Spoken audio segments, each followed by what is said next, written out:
ખાસ કરીને મધ્ય ગુજરાત અને દક્ષિણ ગુજરાતના વિસ્તારોની અંદર 24 થી લઈ અને જે 30 તારીખ સુધીનું સેશન છે એમાં સૌથી વધારે વરસાદ છે 27 અને 28 સપ્ટેમ્બરે જોવા મળે તેવી વધારે શક્યતાઓ છે। 27 તારીખે અનેક જગ્યાએ ભારેથી અતિ ભારે વરસાદ પણ મધ્ય ગુજરાત અને દક્ષિણ ગુજરાતના વિસ્તારોની અંદર નોંધાઈ શકે છે। ઉત્તર ગુજરાતમાં પણ સાબરકાંઠા અને બનાસકાંઠા જેવા વિસ્તારો છે તેમાં હળવાથી મધ્યમ વરસાદ અને 1-2 સ્પેલ છે એમાં ભારે સ્પેલ થઈ શકે છે। એટલે છૂટાછવાયા ઝાપટાથી લઈ અને 3 ઇંચ સુધીના વરસાદ છે સાબરકાંઠા અને બનાસકાંઠાની અંદર નોંધાઈ શકે છે। જે પાટણ અને મહેસાણા જિલ્લો છે એમાં પણ હળવાથી મધ્યમ ઝાપટાઓ જોવા મળશે। 1 થી લઈને 2 ઇંચ સુધીના વરસાદોની ત્યાં સંભાવનાઓ છે। અરવલ્લી જિલ્લામાં એકંદરે 2 થી લઈ અને 4 ઇંચ સુધીના વરસાદો છે એ 26, 27 અને 28 તારીખ દરમિયાન નોંધાય તેવી શક્યતાઓ છે। જે કચ્છ જિલ્લો છે, કચ્છ જિલ્લાના પશ્ચિમ ભાગો છે એની અંદર કદાચ હળવા છૂટાછવાયા ઝાપટાઓ જોવા મળશે। પશ્ચિમ કચ્છની અંદર બહુ શક્યતાઓ નથી, પણ જે પૂર્વ કચ્છના ભાગો છે જેમાં ખાસ કરીને ભુજ, ભચાઉ અને રાપર તાલુકો છે એની અંદર 1 થી લઈને 2 ઇંચ સુધીના વરસાદો પડે તેવી શક્યતાઓ અમે માની રહ્યા છે। તો 24 થી 30 સપ્ટેમ્બર દરમિયાન મેઘરાજા મધ્ય અને દક્ષિણ ગુજરાતને ગમરોડશે। 27-28 સપ્ટેમ્બરે સૌથી વધુ વરસાદનું અનુમાન છે। પરેશ ગોસ્વામીનું કહેવું છે 27 સપ્ટેમ્બરે મધ્ય ગુજરાતમાં ભારેથી અતિ ભારે વરસાદનું અનુમાન છે। ઉત્તર ગુજરાતમાં સાબરકાંઠા, બનાસકાંઠામાં પડી શકે છે હળવાથી મધ્યમ ઝાપટા। છૂટાછવાયા ઝાપટાથી 3 ઇંચ વરસાદ પણ નોંધાઈ શકે। પાટણ, મહેસાણામાં હળવાથી મધ્યમ વરસાદી ઝાપટા પડી શકે છે તેવી આગાહી છે। તો 1 થી 2 ઇંચ વરસાદ પણ પડી શકે છે। અરવલ્લીમાં 26 થી 28 તારીખ દરમિયાન 2 થી 4 ઇંચ વરસાદ પડી શકે। કચ્છના પશ્ચિમ ભાગમાં છૂટો છવાયો વરસાદ થઈ શકે। પૂર્વ કચ્છના ભુજ, ભચાઉ, રાપરમાં 1 થી 2 ઇંચ વરસાદની શક્યતા છે। તો સૌરાષ્ટ્રમાં પણ આવશે વરસાદનો જોરદાર રાઉન્ડ। હવામાન નિષ્ણાત પરેશ ગોસ્વામીની આગાહી। મોરબી, સુરેન્દ્રનગરમાં હળવા સામાન્ય ઝાપટા પડી શકે છે। બોટાદ, ભાવનગર, અમરેલી, ગીર સોમનાથ, જૂનાગઢમાં પણ 1 થી 4 ઇંચ વરસાદ પડી શકે છે। દ્વારકા, જામનગર, રાજકોટ અને પોરબંદરમાં પડી શકે છે 1 થી 2 ઇંચ વરસાદ।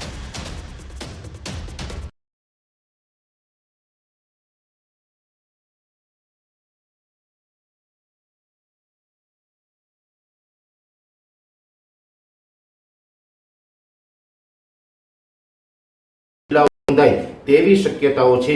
દ્વારકા, જામનગર, પોરબંદર અને રાજકોટ જિલ્લા જેવા વિસ્તારો છે આ વિસ્તારોની અંદર હળવા મધ્યમ ભારે ઝાપટાઓ જોવા મળશે। 1 થી લઈને 2 ઇંચ સુધીના વરસાદો નોંધાય।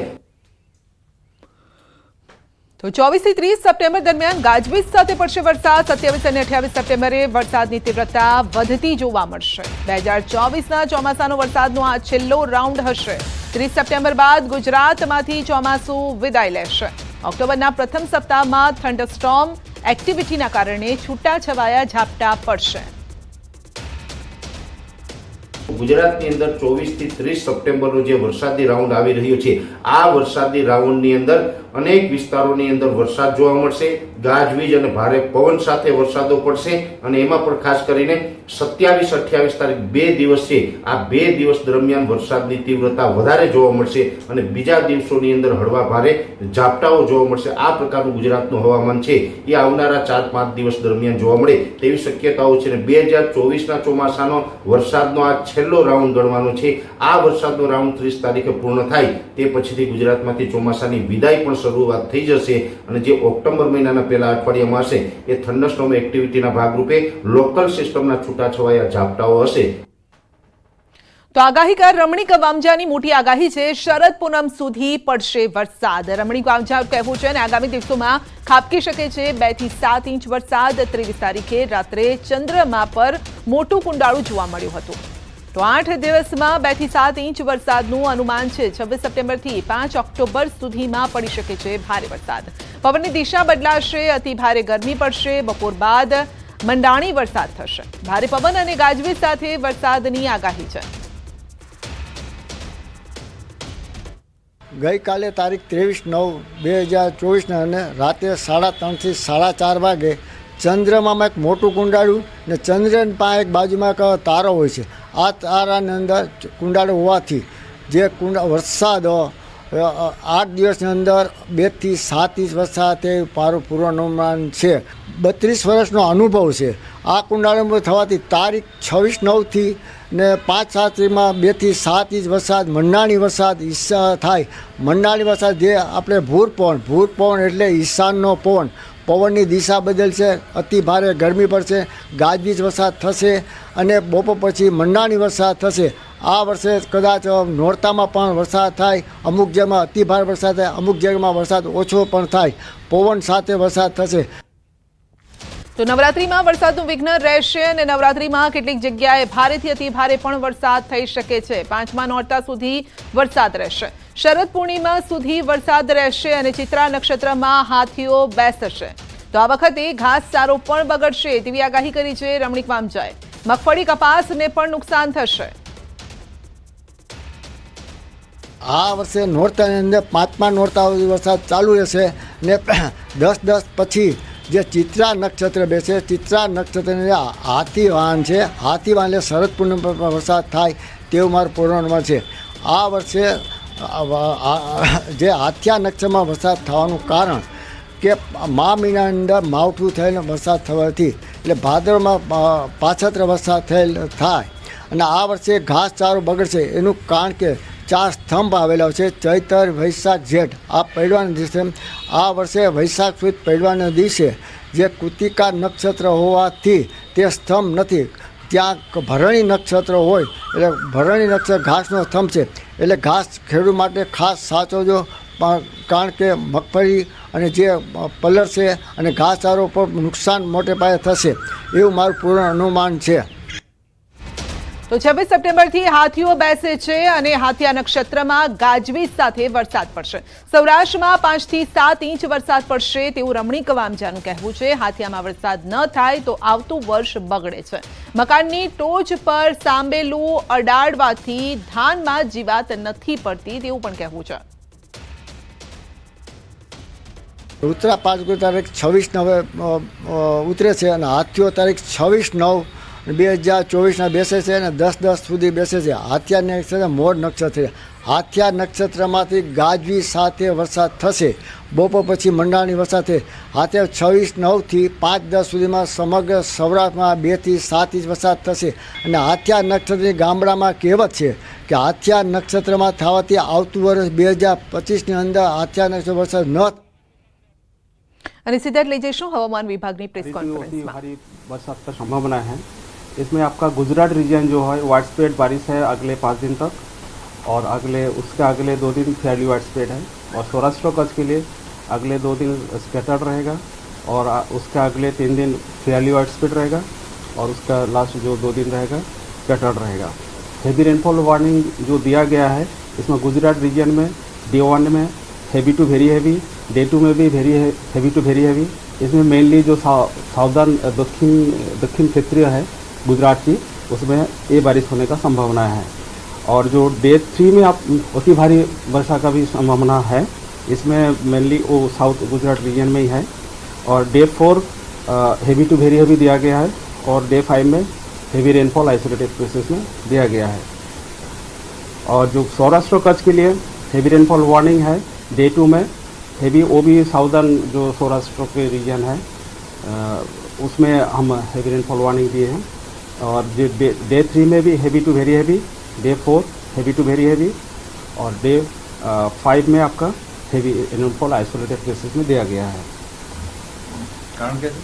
इसका जो कारण है एक सीआर जोन परसिस्ट कर रहा है 16 डिग्री नॉर्थ में साउथ पेनिनसुलर रीजन में. इसके लिए भारी बरसात का संभावनाएं हैं. मॉनसून विड्रॉल प्रोसेस की स्टार्ट हो गई है कहाँ से? हाँ, अभी जो मॉनसून विड्रॉल स्टार्ट हुआ है इसका अभी कुछ गुजरात का हिस्सा अभी विड्रॉल हो गया है. इसमें जो मॉनसून विड्रॉल लाइन है अभी जो पास कर रहा है दिशा, सुरेंद्रनगर, जूनागढ़, पोरबंदर का जो दक्षिणी क्षेत्र वहाँ से पास कर रहा है. अहमदाबाद में क्या रहता है? अहमदाबाद में आपका हेवी रेनफॉल का चेतावनी है डे 4 से डे 3, डे 4, डे 5 3 दिन का हेवी रेनफॉल का वार्निंग. टेम्परेचर अभी आज का जो टेम्परेचर है कल से 1 डिग्री ज़्यादा है, नॉर्मल से 1.8 डिग्री ज़्यादा है मैक्सिमम टेम्परेचर में. और मिनिमम टेम्परेचर में भी नॉर्मल से 3.4 डिग्री ज़्यादा है। सर क्या रीजन है कि अभी टेम्परेचर ज़्यादा बढ़ता दिख रहा है? अभी बारिश नहीं हो रहा है और मॉइस्चर भी है, इसलिए थोड़ा ऐसा टेम्परेचर होने का चांस है। कितने दिनों तक लोगों को ये हैवी टेम्परेचर सहन करना पड़ेगा? अभी तो अहमदाबाद में बारिश होने का चांसेस हम बता रहे हैं, उसके बाद बारिश होने का थोड़ा सा डाउन होने का चांसेस है।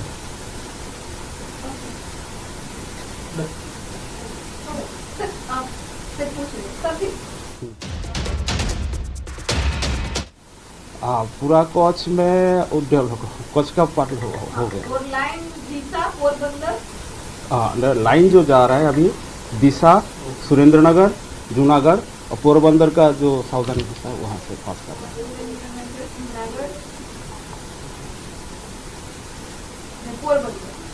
पोरबंदर का साउथ। તો આવનારા 3 થી 4 દિવસ વરસાદનું જોર રહેવાનું છે। વરસાદનો આ છેલ્લો રાઉન્ડ હશે અને ચોમાસું વિદાય લે તે પહેલા એક જોરદાર ઝટકો આપતો જશે આ વરસાદ।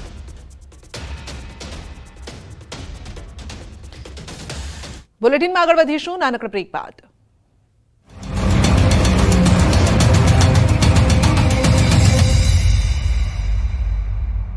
થી અવરજવર કરી રહ્યા છે। રોજિંદા કામો માટે લોકોને પારાવાર હાલાકી। બિહારના સમસ્તીપુરમાં તારાજીના દ્રશ્યો। ગંગા નદીમાં ભયજનક સપાટીથી ઉપર વહેતી થતા અનેક ગામોએ જળસમાધિ લીધી। રસ્તા પર નદીઓ વહેતી હોય તેવા દ્રશ્યો તો સાથે જ લોકોના ઘર પણ પાણીમાં ગરકાવ થતા જનજીવન પ્રભાવે। બિહારના ભાગલપુરમાં પૂરની સ્થિતિ બાદ જળબંબાકારના દ્રશ્યો। અનેક વિસ્તારોમાં ગંગા નદીના પાણી ફરી વળ્યા। આરોગ્ય કેન્દ્રમાં પણ ઘૂંટણસમા પાણી ભરાતા દર્દીઓ અને સ્ટાફને હાલાકી ભોગવવાનો વારો આવ્યો। બેગુસરાયમાં ગંગાના રૌદ્ર સ્વરૂપે મચાવી તબાહી। ગામોમાં સતત પાણી વહેવાના કારણે જમીન ધોવાણ। અનેક ઘરો થયા ધરાશાયી। લોકોએ તંત્ર પાસે લગાવી મદદની ગુહાર।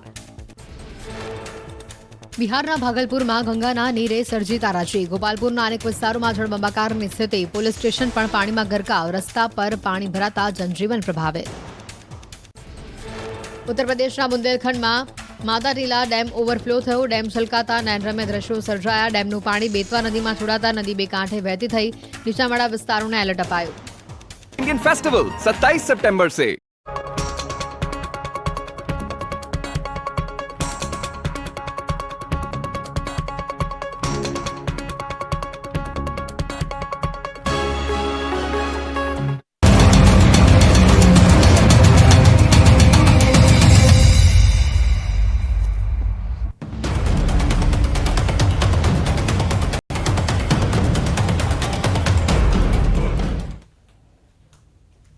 સરકારના સૌ ભણે સૌ આગળ વધેના દાવા વચ્ચે છોટાઉદેપુરથી ચોંકાવનારા દ્રશ્યો સામે આવ્યા છે। એસટી તંત્રના ધાંધિયાના કારણે ગામડાઓમાંથી બાળકોને શાળાએ પહોંચવામાં જીવનું જોખમ ખેડવું પડે છે।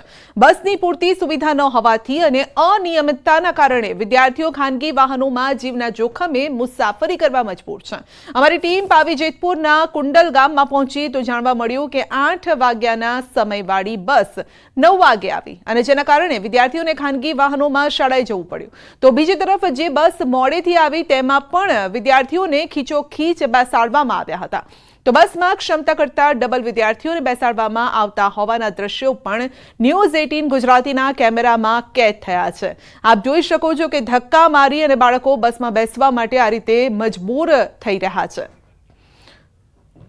તો ચલામલીથી ફેરકુવા ગામ તરફ 35 જેટલા વિદ્યાર્થીઓને ચાલીને જવું પડે છે। વિદ્યાર્થીનીઓનું કહેવું છે કે તેઓ વર્ષોથી શાળાએ જવા આવવા માટે 8 કિલોમીટરનું અંતર કાપે છે।